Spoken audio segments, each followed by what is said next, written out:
This podcast is sponsored by nobody. Hey dudes, welcome to Splat from the Past, the only 80s themed horror sci-fi show where things can get totally radical. Now, I am so excited for today's guest because I have a TV legend coming on today. I am talking about Stanley Livingston, yes, Chip Douglas from My Three Sons. Not Jim Carrey and the Cable Guy, I'm talking My Three Sons, Chip Douglas. And I met Stanley back in August. We had some tender moments there talking about our late mutual friend Steve Barquette, who he co-wrote The Aftermath with. But Stanley, I mean, he is a huge part of TV history and old Hollywood movies as well. I mean, he was in Please Don't Eat the Daisies, X-15, How the West Was Won. He was in Paul Bartel's cult movie Private Parts. He did so much, and he's also a producer. And we're going to talk about a lot of that stuff today, and I can't wait. I mean, the guy is just a legend. You know, I used to watch My Three Sons on Nick at Night when I was a kid, and he's going to be my second regular cast member on there. You know, I had Tina Cole on here twice.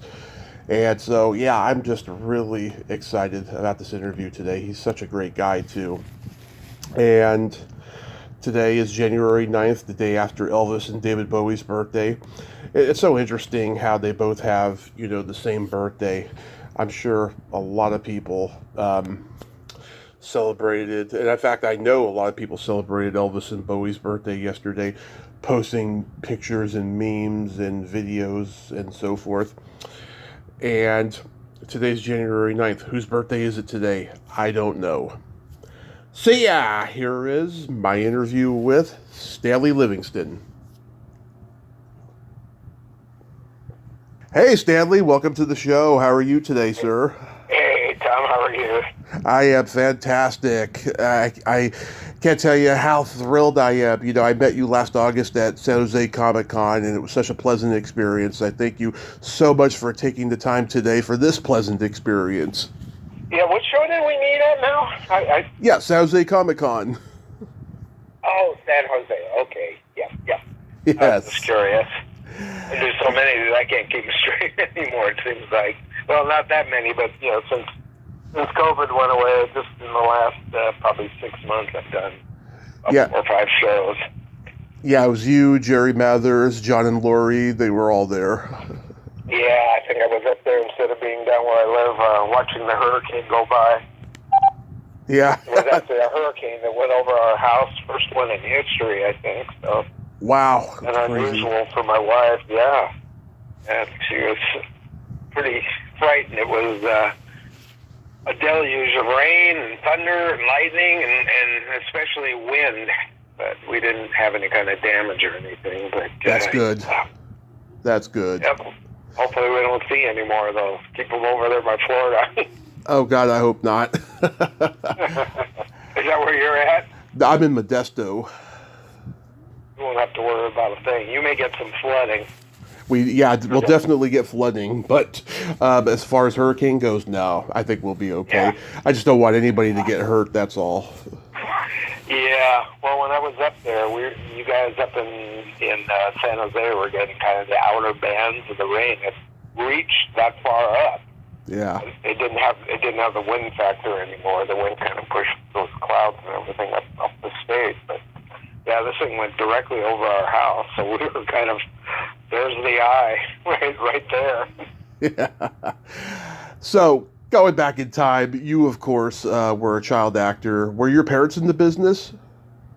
Only tangentially, I guess you could say. My grandfather owned burlesque theaters in the city of Baltimore before and during the war years, and my dad, who was attending NYU to become a psychiatrist, got called back to the family business. He got sick, and his older brother and he were called back to Baltimore. And anyway, he immersed himself into the world of burlesque. But thank God he did, because he met my mom there, and I wouldn't be here otherwise. Did you Anyway, start? but yeah, nothing to do with film. I mean, they ended up after the Warriors were over. They saw the writing on the wall for burlesque theaters. And it was actually a movie theater in the daytime. And yeah, they decided to move to California in 1947, 48. And I came along in 1950, and they stayed put after that. They were out here the rest of their lives. Yeah, did you start doing school plays first? Well, when I went to school, from the time I was in nursery school, kindergarten, first grade, I was always interested in performing. I was in all the little school shows, and they did musicals, and Christmas shows, Easter shows. So I was either in it or was like the narrator one time. So I think my parents saw proclivity for me to liking that, and it was my mom. That was kind of serendipity too. I attended some swimming classes. We lived in Hollywood, and on Hollywood Boulevard, down by Western, there was a pretty well-known swim school. The lady's name was Jen Love, and I believe she was an Olympic swimmer one time when she was young. But she ran a swim school there, and they had a huge pool. And for publicity's sake, she had a porthole cut in the side of the pool, and you could go down some stairs on the outside of the pool and look out into the water from underwater. And she had photographers there coming all the time, taking pictures of kids underwater. And anyway, she kind of created a little show out of us and dubbed us Water Babies. And she would put little toy cars, metal cars underwater, tricycles, bicycles, swing sets, and such as entertainment was in those days. But I brought out some major magazines, Look, Life, Vogue. They all came out and covered us doing these things, and maybe because it was in Hollywood too, it was kind of nifty. But because of that, she got a lot of publicity in local papers at the time, Citizen News and all newspapers that were around it. Industry people started bringing their kids there to learn how to swim. So, right. Producers' kids, agents' kids, well, that's what happened. There was an agent whose daughter, who was much older than me, but she didn't know how to swim, was taking swimming lessons there. And somehow the agent and my mom befriended each other, and she thought I had a good look, and I was pretty extroverted and would make a good candidate to be a child actor. And finally, my mom said, okay. So I officially had an agent. She sent me out on quite a few things. Of course, I either didn't get the part or got cast as like an extra. So I had no lines. Yeah. That continued for a while. And then I got a part on Ozzie and Harriet. I got cast again as an extra that needed neighborhood kids. And I did this one particular episode, and I don't know why Ozzie came up to me, and I guess he liked the way I looked and sounded. Said, hey, could you say this line? So he told me what to say and how to say it and where to say it. So I hit my mark, said the line, moved out of camera, and then did it again. He moved the camera closer, so I got a close-up. And at the end of the day, went up to my mom and said, gee, I'd really like to have him back. We use kids on the show all the time. And could you leave your contact information with my secretary in the front office? So my mom did. Never expecting to hear from the Nelsons again, but we, did it. And sure enough, about a month or two later, my agent got a call, and they wanted me to come back and, be a neighborhood kid on the show again. Anyway, because of the first episode that I was in and able to say a line, that afforded me the opportunity to join Screen Actors Guild. If you have a line of dialogue and it's on film, in those days that was the demarcation line between being an extra and being an official actor. So when I came back on the second episode, I had my Screen Actors Guild card and, made my day rate, and he gave me more lines to say, and we had a great relationship. So from about the end of 1956 to 1960, when I officially started shooting My Three Sons and couldn't come back to Ozzie and Harriet, you're only allowed to be on one show in those days because of the sponsorship of the shows could be conflicting. So anyway, I did about 4 years of Ozzie and Harriet. I think I did maybe 15 episodes over that period of time. And the last episode I was in, my brother was acting by then, and he was in the episode with me. So when I left, Barry kind of took over my position as the go-to neighborhood kid when Ozzy needed one. And I left to do my big sons. Barry stayed there and was like me doing movies in between. And eventually Barry came on to my big sons as a friend and then as a son. So, yeah, that's sort of how I got in there. There's some other little things that happened too. When I was doing Ozzy and Harriet, there was some other show shooting there, and there was a show across the street that was there on the inside of the studio called People's Choice, starring Jackie Cooper, and I forgot who the woman was, but they had a pet dog on the show named Cleo, and he was really cute. He was a big basset hound, very friendly, and I was a dog person from the get-go, so I used to go over there at noon when they had their big stage door open, go play with him. Met the trainer, a guy named Frank Ian, and hung out with him. And anyway, one day I was there, playing with the dog, and this guy came up to me and said, "Who are you?" And I said, "Hi, my name's Stanley Livingston." And no wisecracks, please. They cracked up. And he stood there talking to me for a while, and then he finally said, "Where's your mom?" I remember saying to him, "Geez, am I in trouble?" And he said, No, you're not in trouble. And he said, "But I would like to meet your mom." So I said, "Well, she's over on Stage 5, I'm doing Ozzy and Harriet. I'll take you over to meet her." So I led him over there, said, "Mom, this guy wants to meet you." And I walked away and kind of kept an eye on them from the sidelines because I thought I was in trouble. I figured he was going to say, "You can't leave your kid running around on other people's sets without an adult being there." But they stood and talked there for about, half hour. And he left. And anyway, the guy that came over was Jackie Cooper. I had no idea who that was at that time. Of course I knew who he was from the Little Rascals, but I didn't think a kid grew up to be him. And 3-4 months later, he wrote a TV pilot for me to star in called Skippy. And he produced and directed it. And at the end of 1958, we shot it, one of the sound stages there at General Service. And unfortunately, never sold, but it was a great piece of film on me. And, unlike now where actors have reels, where we put our stuff on videotape and then DVD, and now they're just electronic files online so producers or casting people can see your work. Right. In those days, your work was committed to a 16-millimeter print. So to show my work, and then my agent had to rent a theater after midnight, when the regular day's run was over, and invite whoever they wanted to see my work. And if it was a producer, a lot of times she could just send the reel over, and they would have a screening room run it at the studio. So that's what happened. So, I got other work in a couple movies because of that reel. And lo and behold, about 1960, my agent found out that they were casting for a new TV series.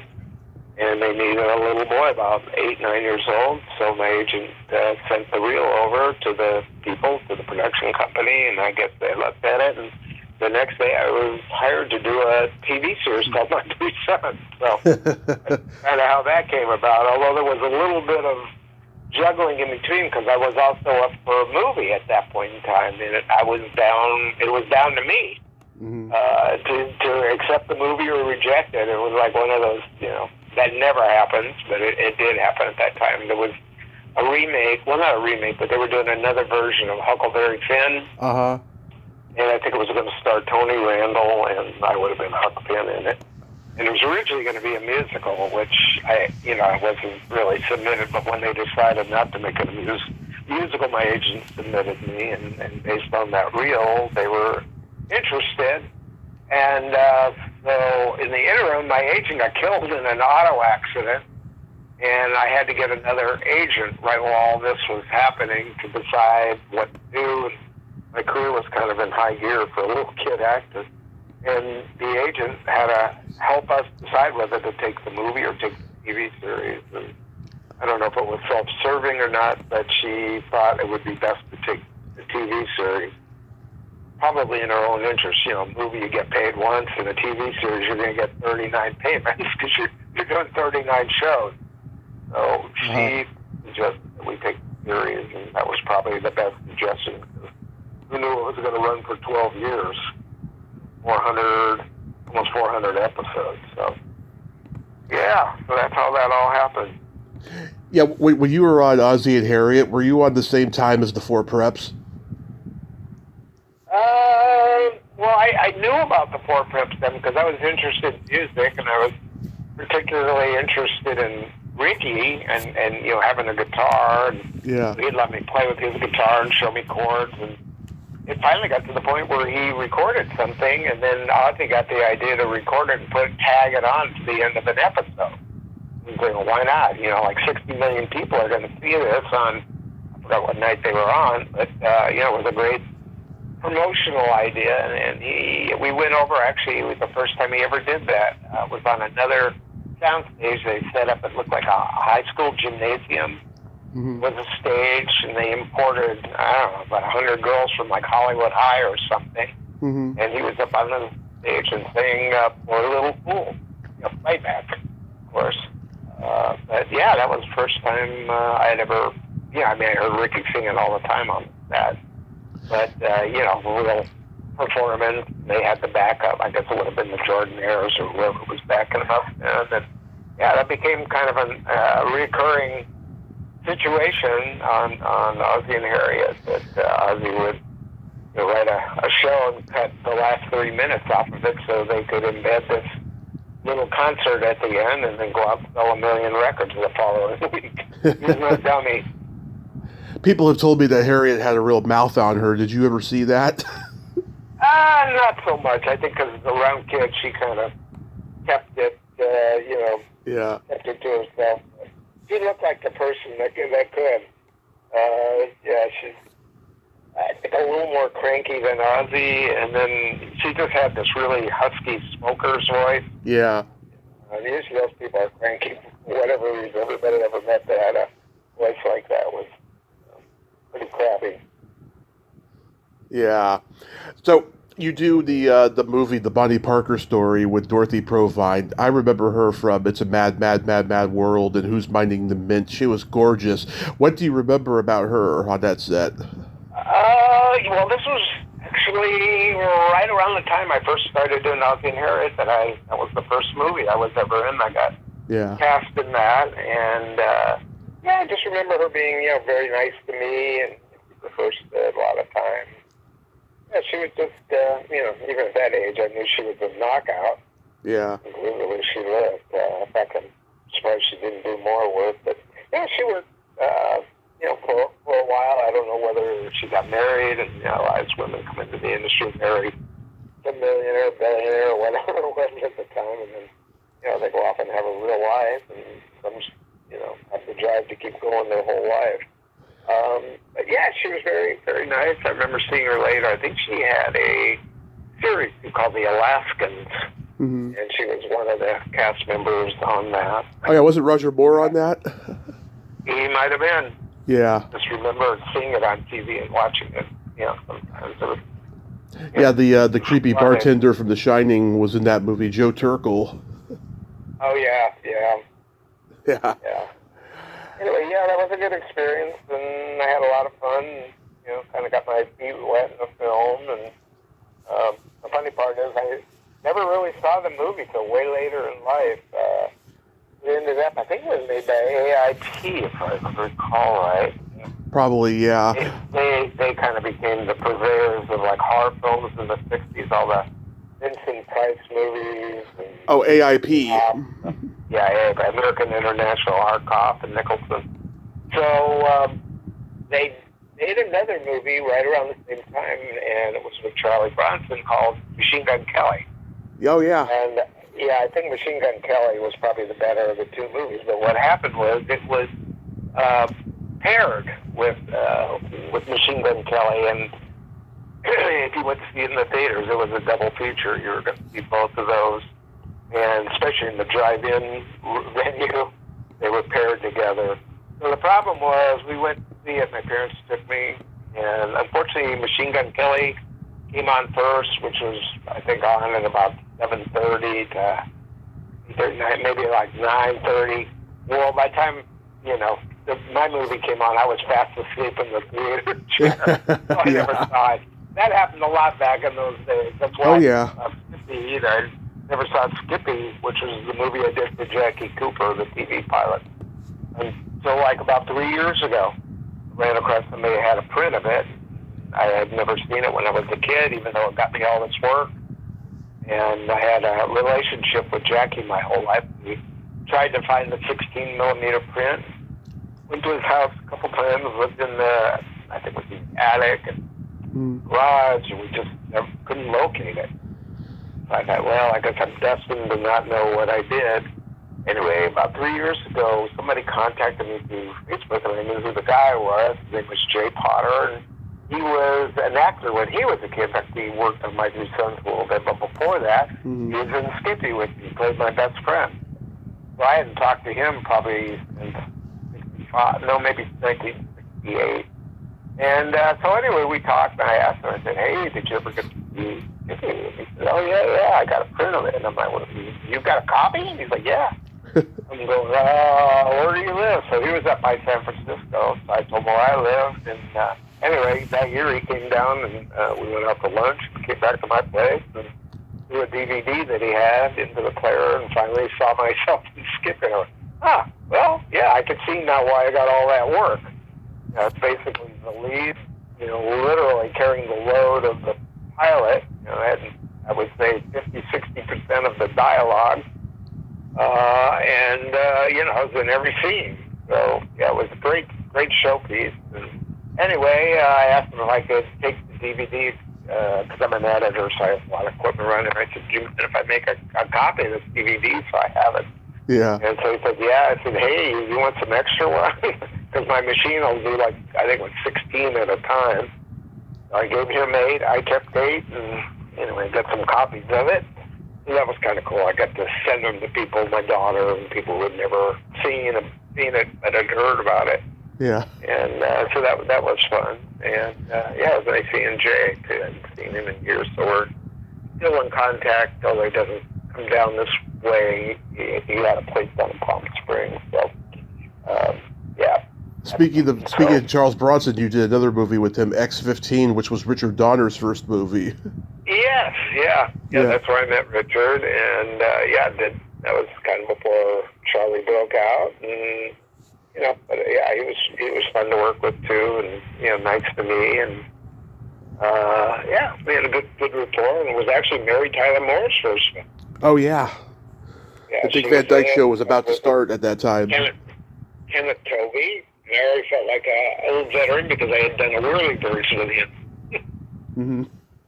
So I knew Ken Tovey, and he was one of my favorite actors back then because he was in a movie that, I just watched it about last week, the original version of The Thing. I think it's from 1951 or 53, somewhere in there. Mm-hmm. When I was a kid, I loved that movie, so yeah, I was probably driving him crazy asking him questions about it. Yeah. But, it was when you're a kid. Oh, absolutely. Any standout memories about Paul Newman and Joanne Woodward on Rally Around the Flag? Well, the film was kind of a standout because a lot of people don't know this, but my brother Barry was actually hired to be my little brother in the movie. Mm-hmm. I went on the interview and with other kids, and it was decided I was getting the part. I remember the casting director came out and let everybody go, and that's my mom day, and so we talked to him afterwards, and anyway, he was giving her some information about the production, and he kept looking at my little brother Barry, who I think he just started acting, maybe not even, it might have been first thing, but he said, hey, who's this new guy here? And my mom said, well, that's Stan's little brother, and they go, wow, well, we're looking for a little brother. Could he be in it? And my mom said, well, sure, and so Barry got hired. So the first day's shoot was this scene where Barry and I were supposed to be sitting on the couch, and in the foreground, kind of towards the camera, was the TV set, which we were supposed to be watching, and the camera's peering over the TV set onto us on the couch. And in the background, Paul Newman comes in, and the gag was we were more interested in TV than seeing our dad, so he came in and says, hello, boys, and all that. We don't even answer him, and he's kind of frustrated. Gets up, walks away into the kitchen where Joanne Woodward was, and they have kind of a discussion about that the TV is dementing us or whatever. And from out of nowhere, she pours him a drink, and he's just about to take a sip of the drink she pours because he's had a bad day. And all of a sudden, this pillow from the couch comes flying into frame and hits him in the head, knocks the glass, and explodes all over the floor. And that's like the last little bit. And he gets mad at us, you boys, go up to your room and, watch the radio. And I get sassy with him to say, how do you watch a radio? He doesn't like that, so you get your asses upstairs. So he kicks us both out. We go upstairs. Well, in the process of shooting that scene, Barry, the director gave us the direction to watch the TV no matter what Paul does. Don't take your eyes off the TV. Don't even look at him. And I don't know what was going on. I'm sitting there, and then all of a sudden they cut. The director came up to Barry. In fact, the director was Leo McCarey. That name rings the bell, but he was, one of the top directors in Hollywood. He's the guy that put Laurel with Hardy. That's how far back he went. And wrote a lot of the Laurel and Hardy stuff. So he said to Barry, you're not watching the TV. I need you to be looking right at it. Barry goes, I am. So he goes, well, let's do it again. They did it again. He came over and said, look, kid. And he just, you look into the TV. Don't let your eyes go over here. Don't let them go over there, because I can see that. Did it again, and that was it. It was like right near noon, and McCarey was really frustrated. So they cut to go to lunch. And anyway, they took Barry to an ophthalmologist during the lunch hour because they thought something might be wrong with his eyes, which it turned out they were right. He had a crossed eye. So no matter how hard he was trying to stare at the TV set, it looked like he was looking somewhere else. So by 1 o'clock, Barry was fired, and I had a new little brother. However, there's a scene of Barry in there. There's a scene where he ate some pennies or something, and Joanne Woodward, and I think the guy was out there fixing the watch, and she had by his ankles. They're shaking him upside down. If you look carefully, it's not the other kid, it's Barry. So I guess I figured nobody would notice. It was fairly quick cut, but it's Barry, not, I think his name was Ralph Osborne. So. He ate pennies and you ate daisies? What about the daisies? I said he ate pennies and you ate daisies? I ate daisies, yeah. We're all eating something. But, yeah. Doris Day and David Niven in that classic movie. That must have been amazing. Yeah, the thing though, when you're a child actor, you're not totally in awe of the adult stars you were working with, like a grown-up would be falling all over themselves, It was just, you're a kid, you're just another person, and an adult, so, you watch your P's and Q's when you're around adults, and if you're in the movie industry, you're not going to act up. But, she was really nice, really gracious. She, I don't know who made that decision, but she decided to do some things with us. She went to lunch with us. She brought cards one day, and we all taught us how to play a card game, and then she brought horseshoes. So she was trying to bond with us, so we weren't simply just children in a scene with her, but we would relate to her in some way, like she was the mother. So that was smart of her to do those things. And, so we really liked her, just. And she was nice to us primarily, but that was an effective way of bonding with the kids who are going to play your kids in the movie. Oh, that's good that she tried to do that, though. The George Gobel show, do you remember anything about George Gobel? Yeah, I remember I was supposed to be playing checkers with George. I'm not trying to chess. I was supposed to be a chess prodigy. Yeah. And the direction I was given is no matter what he does or says, you can't laugh. And man, he was saying some funny things and making faces, and it was like one of the hardest jobs I ever had to do. Smile. I think I was biting down on my lip on the inside, trying not to laugh, and it was tough. Yeah, I've never seen that again. I've been looking for it, see if it ever. An episode, or that particular episode from the George Gobel show, shows up somewhere. A lot of the old stuff. Yeah, I remember he was on the team. If I'm not mistaken, it could have been Fred DeCordova that directed.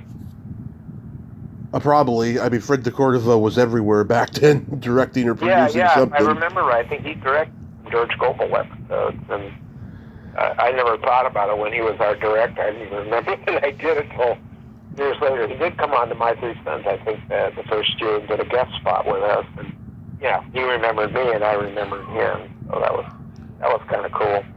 Yeah, I remember Goebel was on the Tonight Show with Johnny, and Dean Martin's putting his cigarette ashes out in Goebel's cup, and Goebel says, "Did you ever get the feeling the world was a tuxedo and you were a pair of brown shoes?" Yeah. Yeah, he was, very self-effacing humor. How the West Was Won. Was Henry Hathaway your director? And that he was. Never forget Henry Hathaway. Yeah. He was, one mean son of a bitch, basically. He was okay. When I first met him, went on the interview, we kind of hit it off. Wanted me to lose a little bit of weight. And so I told my word. I had to go to a Kenny's gym in Hollywood and exercise and do more swimming and stuff. I think I picked up weight from being on My Three Sons soundstage and eating too many jelly donuts from the craft cart. Yeah. I had to quit doing that. But yeah, he was an interesting guy. I mean, being director, I don't know who the hell he was. He's just another authoritarian figure to me, which is usually what the directors were. And most of them are really soft-spoken, nice people, kind of like Ozzy, but he was a little more vituperative and caustic and filled with profanity. So, yeah. I met him, and then when I started working with him, he turned out to be like a monster on the set. Not just to me, but everybody. The one that would put up with his crap was Debbie Reynolds. She would call him on it, and she'd go nose to nose, and he would back off with her. But I was pretty afraid of him, to be really honest. And a couple times he really, chewed me out. I'm not even sure why. I think it was part of his temperament. But anyway, this one day he really let me have it. And we were doing a scene where a train was coming. And he wanted me to put I don't remember, a penny or a belt buckle on the rail and then jump out of the way, and then the train would come and run over. Anyway, the belt buckle, I think, got stuck in my pocket, and I was so terrified of him. I thought, you know what, I think I'd rather be run over by the train than to face Henry. So the only reason I'm here today is George Hart came out of nowhere and swooped me out of this train, which was probably just a couple feet away from me. I don't think it's in the movie, but it would have made a great shot. Yeah. But I think he realized he, kind of had me terrorized. So one day he had cut, and it was right at lunch, and he said, "Stay here," he goes, "because I want to take you out to lunch." Well, yeah. No. And I remember my mom came over, and what's happening? So he said, "I'm going to take you out to lunch." And I looked at my mom, and I went, "No." Anyway, I had to go. So I got in the car with him, and we got driven into Prescott, Arizona, which was not far from where we were shooting these scenes. And, we went to lunch, and, it was like having lunch with Santa Claus. Yeah. Turned into, like, the nicest guy, and, we were talking about everything, baseball, and, all kinds of stuff. And then, we finished lunch, and so I kind of had, I was kind of more relaxed after he was probably going to beat me or something. And I'm all alone, no adult except him there. And we started to walk out. He goes, "Would you like to go in that toy store across the street and pick something out?" And I'm like, "Really?" He's like, yeah, let's go over there and find something. We went in there, we looked around, and he said, "Well, what do you like to do? What have you been doing?" I said, "Well, I've been riding horses between scenes," and I said, "I've been trying to collect rocks. There's all kinds of, you can find them just laying on the ground and arrowheads out here." It turned out above where the cash register was, there was this big display case. It had to be like 3 feet high. It had 3 panels, kind of like a book. Mm-hmm. And it must have had like a couple hundred samples of, whatever, fool's gold, granite, different rocks, rock types. And so he bought that. I'm like, oh my God, I think it was like $100 back then. So it was, huge and expensive, and I felt kind of guilty. He would buy me a baseball mitt that he buys this huge rock collection, and I came back to the set with it. And so I showed it to my mom. I had a dressing room and put it in there. they started calling for people to go to makeup and get ready to shoot again. And as soon as I got to the set, he started cursing me out again. And I thought I got past that point that we had bonded and he was going to be a different person towards me. I remember this crew guy came in, he says, "Don't worry about it, kid." He goes, "He does that with everybody. It doesn't mean anything." Yeah. And he was right. He did it with everybody. And some of the other crew guys were more senior ones. They didn't pay any attention to him. Or they just go, "F you, Henry," and walk away or something. I couldn't do that, of course, but, yeah, it was interesting. Yeah. But, I had great memories working with him. Obviously he was a huge force in the industry, both before and after all the West was in. So, right. He got sick. I think he was having kidney stone, some kind of not good thing happening. I think that might have accounted for a lot of his grouchiness. He got real sick at one point, and we had to get another director. He was for, I don't know, it was 3 days or a week to come in and take over his directorial task. So who did they bring in? Who? John Ford. John Ford. Yeah, so I got to work with John Ford for a week. And he was no better. He was pretty crabby, too. Yeah, those 3 directors on that movie, John Ford, Henry Hathaway, and George Marshall, they were all known as tough guys. Yeah, they're definitely tough guys. I guess had I hung around them a little bit longer, I would have been a tough kid. But it's hard to know where you draw the line when you're a kid to tell somebody, go blow it out there, you know what. Yeah. The only one that was allowed to do that was Debbie. She'd get right in his face and bring back. You're nothing but an old ogre. Yeah. I used to watch my 3 sons with my dad on Nick at Night when I was like 5, 6, 7 years old. And I was first attracted to the show because of the intro with the iconic tapping animated shoe, which by the way, I didn't even realize it's only 30 seconds long, but it's so iconic and powerful. It's like that's the power of television, Yeah, especially when you see something over and over and over. Yeah. You did almost 400 episodes, so that was kind of a weekly thing. And then when the show ended in 72, it immediately went on. They put it on daytime syndication, so it was on every day, 5 days a week with that new cartoon. So flash forward 62 years later, everybody knows about it. Yeah. And there's something else I didn't realize either is that the show was always in the top 20 or top 30, but never top 10. Why do you think that is? There were other good shows. And, it might be since it was a top show, it just always was like near the top, but not the very top. Mm-hmm. Crazy. All those years we did it, I think the first year it got a Golden Globe. And we were nominated for Emmys every year, but never won. The only person that ever won an award on the show, that says it all, was the dog, Tramp. He won 2 Patsy Awards, which is the equivalent of, an Emmy or an Oscar for an animal performer. Yeah. Do you think the show changed much when it moved over to CBS? Yeah, when we moved to CBS, the concept of the show kind of evolved a little bit, and then we also went from black and white to color. Yeah. Which was a big deal, for where we shot and how it looked. And at about that time, the first son got married, moved out of the show. We lost Tim Constantine. I think the year before, we lost Bill Frawley and brought in Emma. So it was evolving, and, a year, I think 67, a couple of years later, Don Grady met Katie. And that year they got married, and the following year was all about them having triplets. And the year after that, Fred McMurray meets Beverly Garland, who has the kid Dodie, and then about a year or so later, I meet Polly. So, it wasn't really what the original concept was, and I thought what made it fun, I think the audiences was that it was, 5 guys living together of all different ages, and, just trying to get through it, and just single parent, a widower, trying to do the best he can to raise, 5 boys. So it created a lot of humor, and the fact that there was no woman in the house. Obviously, Fred had, girlfriends or potential, women that wanted to get married to him.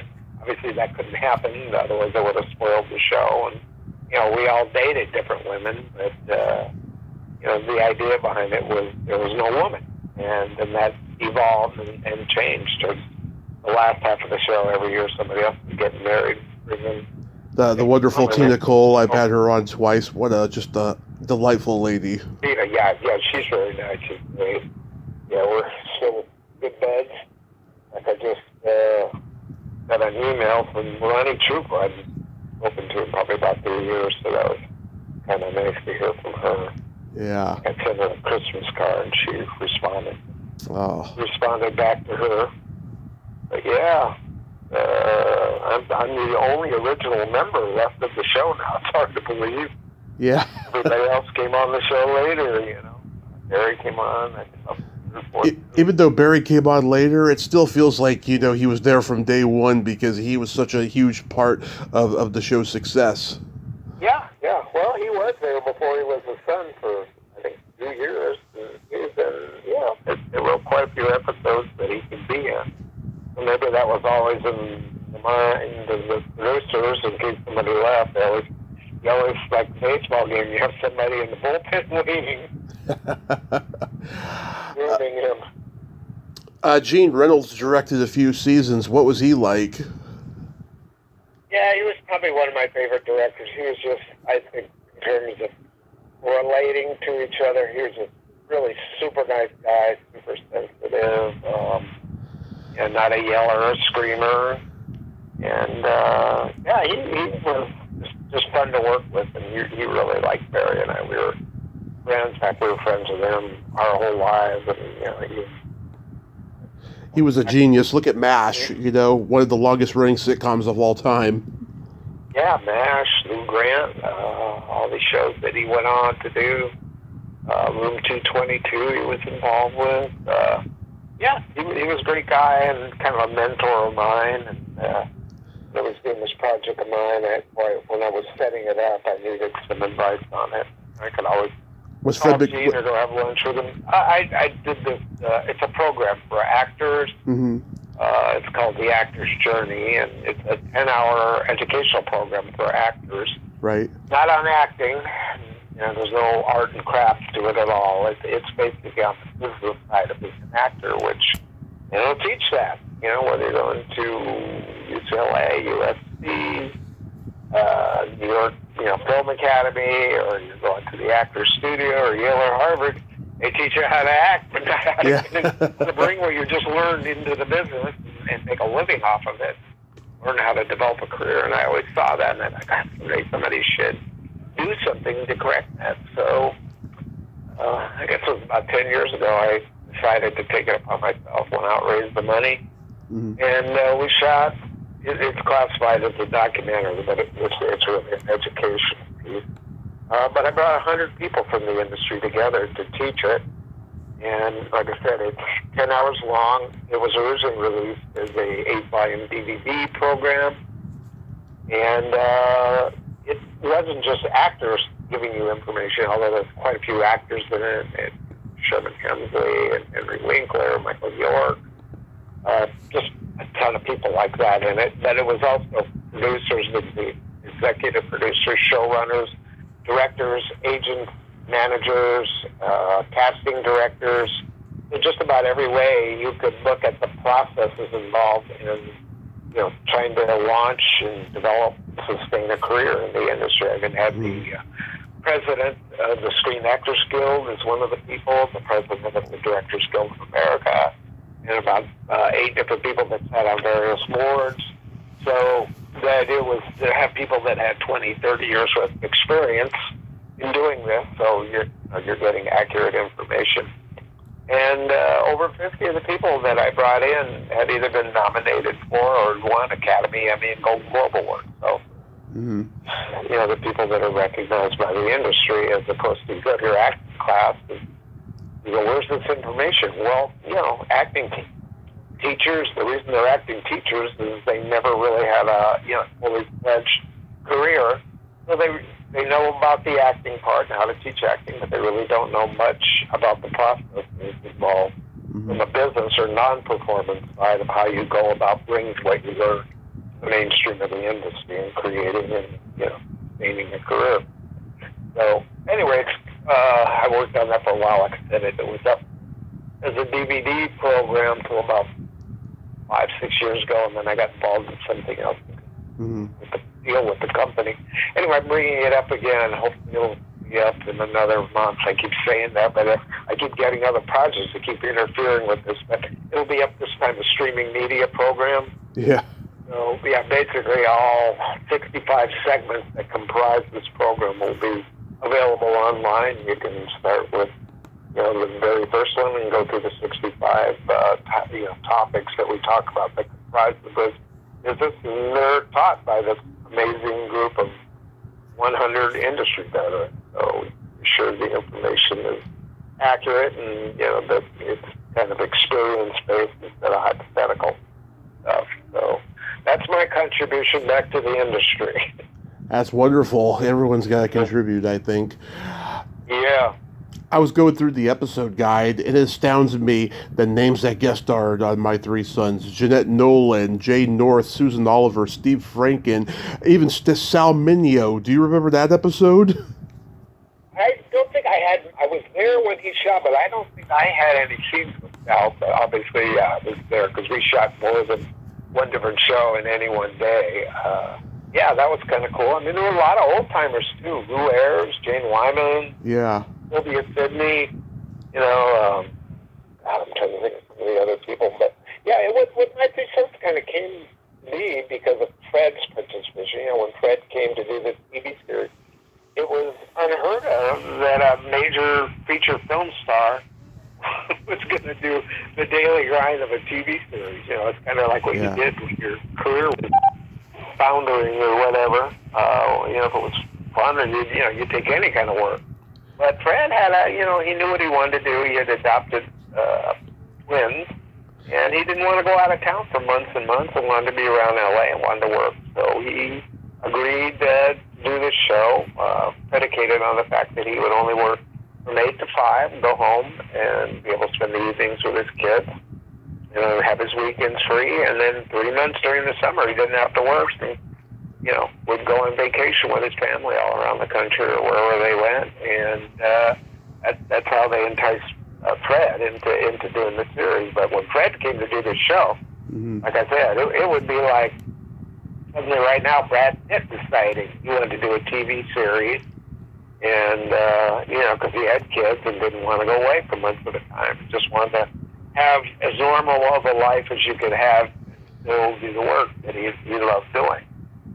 But, the networks were beside themselves that they had Fred McMurray doing a TV series for them. And, the show and Fred were always handled by ABC and then CBS with kid gloves. He wanted, it was huge. That's how I expected to be like, he wasn't just a star. He was a huge star that came to TV in 1960. It was unheard of.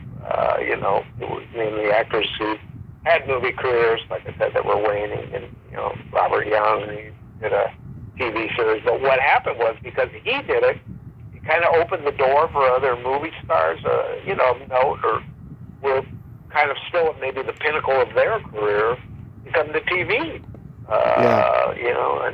My producer took advantage of that, and he created a show called Family Affair with Brian Keith, Jerome with Love with John Forsythe, the Smith family with Henry Fonda. So that whole McMurray method of shooting kind of enticed them into it. We'd perfected that by then, so they could seamlessly do the show and kind of come in and out of it and go have the rest of their life to go off and do a movie or spend time with their family. So, it was really pretty extraordinary. Think about it. Jim Carrey's name in the cable guy is Chip Douglas. That must have been quite a compliment for you. Yeah, kind of. Movie, I didn't know much about it until somewhere along the line I got a call from I think it was Paramount Business Affairs and said, "Hey, we're using a clip of you in the cable guy, and we need to negotiate a fee with you, a usage fee." Yeah. And so I said, "Well, what do you have in mind?" So they named a number, and I said, isn't this the movie where Jim Carrey's getting $20 million? They said, yeah. I said, why don't you go back to the drawing board and come back with a little bit better number? And I never heard from them again. So flash forward about a year and a half later, I was at Paramount at a party. I think it was actually the launch of TV Land. Mm-hmm. And some lady came up to me and wanted to invite me to see The Cable Guy. And I said, oh, wow, yeah, I'd love to go. Any chance for me to get Harry? And I said, yeah.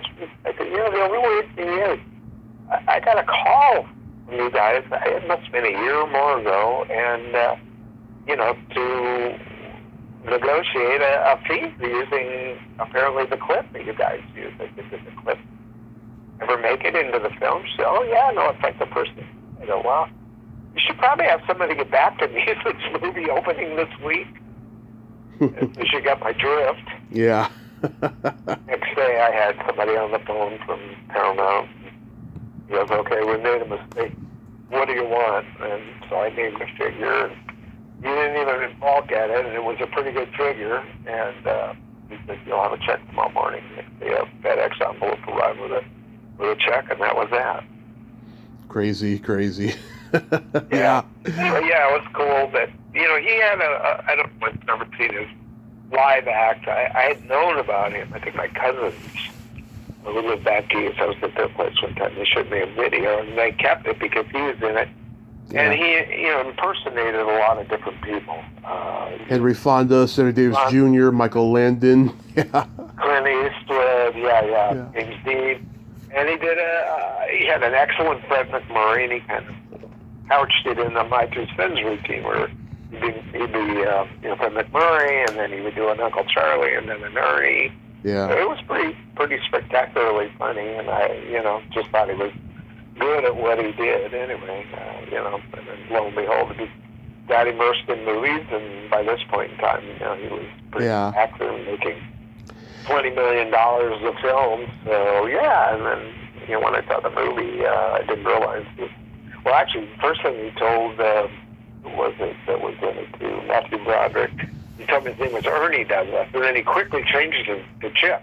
Mm-hmm. Throughout the movie, the guys called him Chip Douglas. So that was pretty cool. Yeah, I have to admit, I was flattered by that, and I obviously must have been a My Two Sons fan at some point to have included that in the repertoire of his impersonation. So, yeah. In 1962, you had a hit song called Hairspray. How did that come about? Oh, you had to remind me of that. Well, how it came about was there was a lot of actors in that early 60s period that were given an opportunity to sing a song and become, I guess, vocal performers. I know Paul Peterson had a song, Can't Find Her Keys, and my dad. Shelley Fabre had Johnny Angel. Had Johnny Angel. Yeah. There were quite a few people that had songs. Some of them were kind of novelty songs, and Shelley's wasn't. That was the real deal. And whatever, even though she, self-admittedly said, I wasn't the best singer in the world. She obviously was better than she thought she was, and that song is, as far as I'm concerned, is one of the classics, and is so evocative of that, early 60s period of time. She was great. And some producers came to me, or not me, I think I was 12, came to my parents with this song called Hairspray, and, didn't have the sense to know not to do it. And, my parents thought, oh, what a great opportunity. So they said yes. I had to go into the recording studio and record it. And, figured that would be the end of it. And my mom would buy one, my dad would buy the other copy, and let it die peacefully. But somehow, maybe that says something about a lot about that city. It became the #1 record in Stockton, California. Wow. It's kind of like if you watch American Graffiti, that's kind of, what it looked like, and the people were alike. But for whatever reason, it became a hit there. So they had put together a show where, we really, like they did with everybody. You have Buddy Holly come in, and whatever, the Big Bopper, and different performers of that era, and they would come in and perform at some theater, and that's what they would do.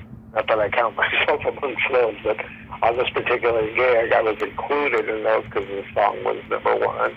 And the other performers were Shelley Cabaret, and she did Johnny Angel. Dwayne Eddy, who just had, I think it was called Guitar Man out. Mm-hmm. So, and then Eddie Hodges, who actually was a good singer, and he was a very professional performer and could sing live. Well, Shelley and I, well, we don't sing live. I can't sing. And so we Milli Vanilli'd it. So did Dwayne Eddy through this show, And all I remember is I was terrorized that the playback or the record that they would put on, and you would just lip sync to it and stand there and perform. And Shelley was, she was like me. She was terrified that the record would go off and nobody would believe she could sing or whatever. So yeah, we did it. It was a lot of fun, and fun to meet Dwayne Eddy, who I got to play with his guitar, and he was showing me some chords. And Rick Nelson, and so that was it. And we did our show, and it kind of was there for however many weeks. Never made it into LA, thank God. I had to go to school and face my friends. So then, mock endlessly about that. But they were shooting it. I don't know what the problem was. They were having a technical problem. They brought another producer in, who I think's name is on the 45. His name, oh gosh, I hope I can remember his name. Well, it's Gary Paxton. And Gary Paxton was a performer, and he had a song called Alley Oop.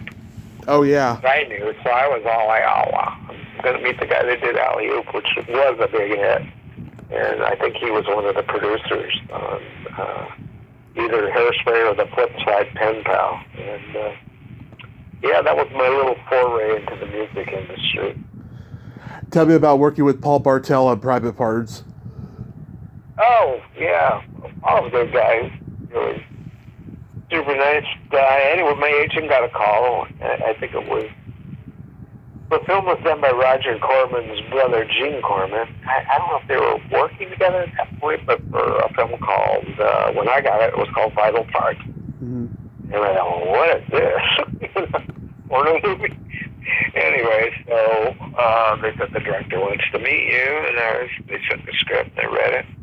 I said, at least I don't have to take off my clothes, so I was okay with that. And went in, met Paul, and we hit it off. Met him a couple of times. And I just said, look, part of it for me to know, but isn't this title of the film, Vital Parts, going to cause a problem? When I got it, I thought it was going to be a porno movie or an X-rated movie. He goes, we're working on it. We're going to come up with a title. And I said, well, thank God. And so, anyway, Nat, I think we actually did some rehearsals, or I came in when they were hiring the girl, and we read together. And then Paul said, we got the title finally picked. I went, oh, great. He said, so what did you come up with? He goes, we came up with Private Parts. I said, well, that's a good word. He said, that's, people are going to think this is a porno movie. And he goes, well, we want it to be sensational.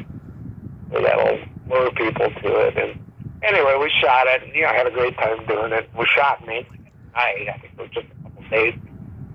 And we were in downtown LA, and in Skid Row is where we filmed it. In Skid Row Flophouse Hotel called the King Edward. And every morning as I was arriving, at about 6 in the morning, they had a police paddy wagon and collecting all of the drunk, putting them in there, carting them away. And while we were shooting, there's somebody who lived in the hotel, that's good to drink too. He burned up in a fire in one of the rooms. So it was quite an interesting place. So the movie, it came out. So I went to a screening of it. In fact, I didn't know this. They had shot some additional scenes that weren't in the script. And I brought my whole family, my family, which was my wife and my daughter. Mm-hmm. And then I invited my in-laws and my wife's Sandy's parents came, and they brought their little boy, her little brother. And so anyway, the movie opens up within 5 minutes.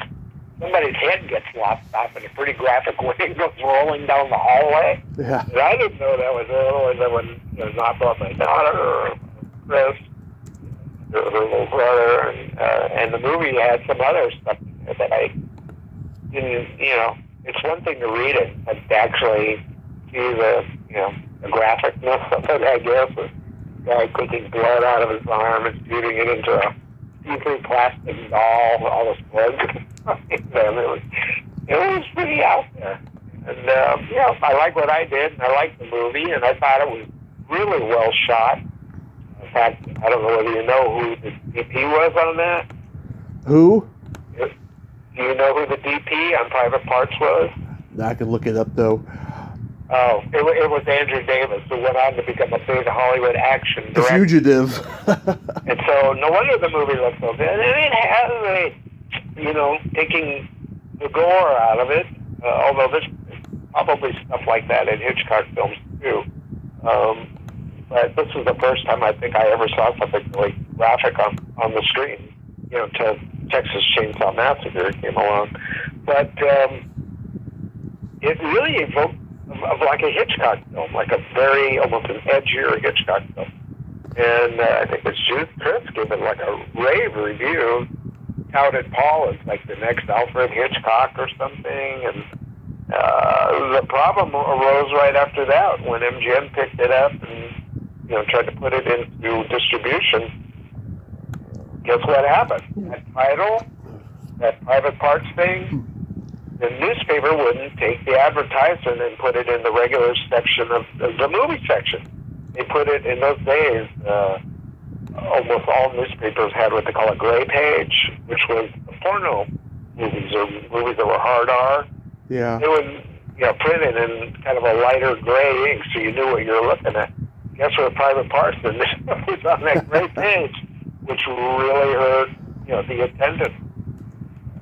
Anyway, they finally yanked it, and it went back into the MGM library until Ted Turner got it, and he started running it. He liked the movie and got it out there, and then all of a sudden it caught on again, at least in L.A. and New York, and they were having midnight screenings of Private Parts. Yeah. And it kind of after the fact got a pretty good cult base of fans, and to this day, it a lot of people have known about it. It runs on TCM. I think they run it at midnight too, but finally found a place to be. And by now, you watch the movie, that's pretty tame. But 1974, whatever that was, it was very graphic. 72. A little bit gory. 72, yeah. So it was out of place. Still, other movies kind of caught up with it. But, and then it was funny. I never really knew the original title. I don't know whether this was at the script or whether it was based on, but it would have been a perfect title, and it would have completely alleviated that problem. And the title was kind of tied in a bleak way to what the movie was. So, it was called Blood Relations. You should have just gone with that title. Yeah. I totally agree. You did voices for a couple Hanna-Barbera cartoons, The Roman Holidays and Devlin. Did you like doing voiceover? Yeah, I liked it. Yeah, it was a good gig because you could go in and, spend a half a day, take a whole day's salary. And the people that I did it with were really fun. And I was into animation, obviously, when I grew up, all the great Hanna-Barbera cartoons. And I got to meet their equivalent of Mel Blanc, a guy named Dawes Butler, who I was really anxious to meet and work with. I got to work with him on Roman Holidays. And, he was kind of a little bit of a mentor for doing that kind of work. I think primarily they hired me because they wanted somebody who sounded like they had a young adult and teenage voice. But then they started offering me other parts to come back and, on other shows. I did some for Devlin, I did some for Scooby-Doo, where, you got to use, a cartoon voice kind of thing. You could do whatever you wanted. And that was kind of good. I kind of screwed up my relationship with them. I was doing some other stuff at the time. I had a production company, and I couldn't come back. And, the minute you become unreliable, you don't come right after they call you or you're iffy, they don't call you back as much, and it kind of turned into one of those. It was a year or two later, I go, what did I just do? I blew that relationship I had with the producers and directors that I knew there, and they kind of quit calling because I was unavailable. Wish I hadn't done that. Yeah. Smokey and the Hot Wire Gang. Yeah, that was not one of their films. Yeah, when I got it, was called Hot Wire. And, yeah, it was about a ring of, car thieves who were hot-wired cars naked. It sort of evolved right before the production as, just, I don't know, you could tell it was a B movie. Yeah. And the guy that hired me, I knew him. This was his son. I went to high school with him, and he lived down the street from my parents. And my agent wanted me to come in, and I, read for the part, and he hired me right there. And but he was kind of a goofy guy. I mean, he kind of had a reputation for doing B movies, and some of them were pretty B. He did a movie on, it was one of them was called Bigfoot, and I never saw it till much later. They double billed it with, Hot Wire became Smokey and the Hot Wire Gang. And I finally saw Bigfoot, but, when Bigfoot was going through the forest and pushing trees over, but you could see the X stands on the bottom. Mm-hmm. They just cut that out or reshoot it. They just left it in and definitely smacked the red wood, kind of filmmaking. And it was fun. I got to know James Keach. He was in it. I didn't know that. Sure, he'd like to take that off his resume too, but we all had fun making it. And actually, Tony, I don't remember if he got sick or had to go somewhere to get more money for the movie. So, well, you're a director. Go ahead, director. You got scenes here. Just shoot yourself, the other guy, but sure to get a close up. And so for I think it was 2 or 3 days, I shot and directed Smokey and the Hot Wire Gang. So that was probably the coolest thing that happened. During the production, we had a car, that's Blackhawk, but George Barris, I think, had a cameo in it and lent a couple of his cars to the production company, and it was a fight scene, and some guy got thrown, I think it was a stuntman, into the side of the car. It was whatever, it was probably $30,000, $40,000, $50,000. That's Blackhawk, they got a big dent in it because of that. That was always kind of weird, but the funniest thing out of it that ever happened that I found out about the guy that was the director, Anthony Cardozo, and I remember when I was there and on the audition, there were other people that went in and left. And he told me to keep waiting, and there was another guy sitting there, and we kind of got friendly with each other and talked, and he never went in the room though, so I went back in and told me, well, okay, I want you to do it. So I went, okay. And so I came out and the guy was sitting there. I kind of said, see you later, and walked out. So years later, we met each other. And I said, where do I know you from? And he said, oh, remember that movie, that Hot Wire movie? And I'm like, yeah. So remember that I was sitting in the room and all the other actors kept going in except for me? And I go, yeah, I do remember. I said, well, so what was that all about? He said, that guy made me wait there like all day. And at times there weren't even people there, but he was locked in his office, and I'm sitting out there learning the lines. And so he said, finally, about 7 o'clock at night, he called me in. And so he said, I did a reading, and the guy's kind of looking at me, and he said, you know what, you're really good. He says, but I can't hire you. And my friend Don said, why? So this character that he was auditioning for was named Bill. He goes, well, you don't look like a Bill. Thanks for the vote of confidence. What if I look like a Bob, or I don't look like a John? You're really good, but you don't look like a guy named Bill. Anyway. As I told you when I first met you, I interviewed Steve Barquette in 22, and we talked about the aftermath. So how did you two meet in college, right? No, we had just moved into an apartment in Studio City, and I think my daughter was just born. It was about 1969. Okay. There was a vacant apartment across from somebody moved out right when we moved in, and Steve ended up moving into that. So every time we'd open the door, we'd always be seeing each other and saying hello and all that, and he kind of recognized me. kind of hit it off, and it turned out he was a guy that came out here that was really steeped filmmaking and from an historical sense.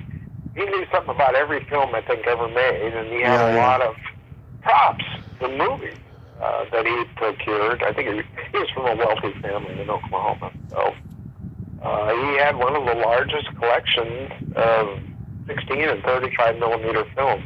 Oh yeah. And I think he would make copies for people that would pay for it. Initially, I think was working at a film lab in Holland. I think it's called Blackhawk or something. Anyway, yeah, that's kind of his side hustle, is to make these films and sell them. And so he really hit it off. He had a screening room, one of their bedrooms. He had turned into a screening room, projection room, really. And there was just films everywhere in that place, racks and racks of films. I think he had a storage place with even more film. And we just became fast friends, and he was always opening. He would go up and say, "Hey, I was ready to screen. Hey, have you ever seen 7 Voyages of Sinbad or the original King Kong, the one where King Kong's eating the native?"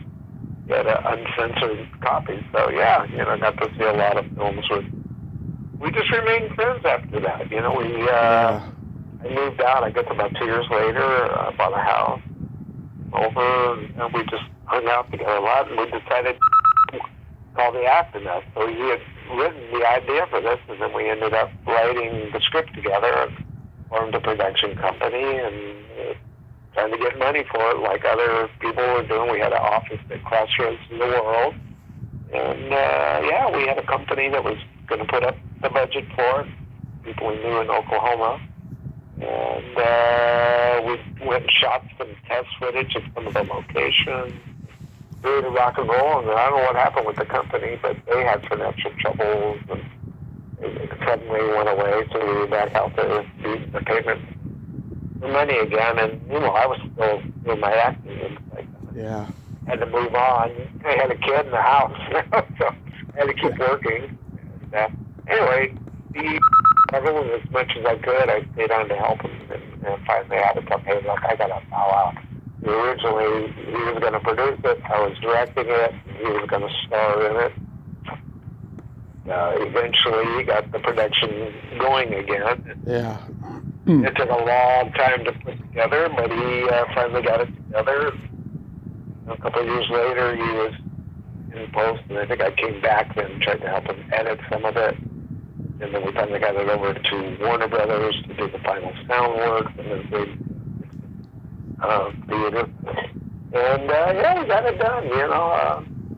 Good, bad, or ugly. I mean, he really put his heart into it. And yeah. Not necessarily the best film. I still admired the guy for doing the film. Pixelated. A lot of matte painting, a lot of special effects, forced perspective photography. I mean, all kinds of stuff.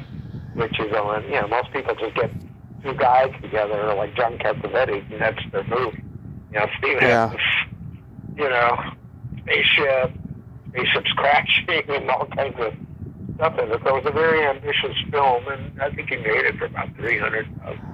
I like the movie. I think Sid Haig is wonderfully evil in it, and that ending gets me every time, especially now that Steve's gone. It reminds me of an old Western where the kid watches his father die. It's really sad, and the fact that his daughter and wife reached out to me after he passed, just only one day after he passed, and thanked me for the interview. It warms my heart because they didn't even know it happened. Late to the scene, I'm pretty good friends. So. He was a great guy, I mean, I talked to him on the phone. He was a great guy to me. He's got a wild Hollywood character. There's a lot of stories about Steve. Yeah. We never had a problem with him. We were always just the best friends, and a lot of times when situations come up, Steve was a bit of a hothead, but I always seemed to be able to diffuse him. He would listen to me. And he did that with a lot of people, but I never had a problem. I love the guy.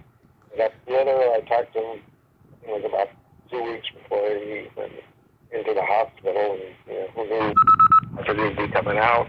I said, whatever. I think what happened would happen. So aside from the autograph shows, what do you got going on these days? You got anything you would like to mention? Yeah, I'm working on some projects. I had a project that we had received funding for back in 2019, right before, well, we got the funding in 2020, but, I was putting it together then. And it was right around the time about 10,000 people a day were dying of COVID. And I'm like, geez, I wonder if I should even be doing this. I called the guild and they're saying, well, you have to be super cautious. You do this and that. And I'm like, oh my God, that's going to add a lot more money to the budget.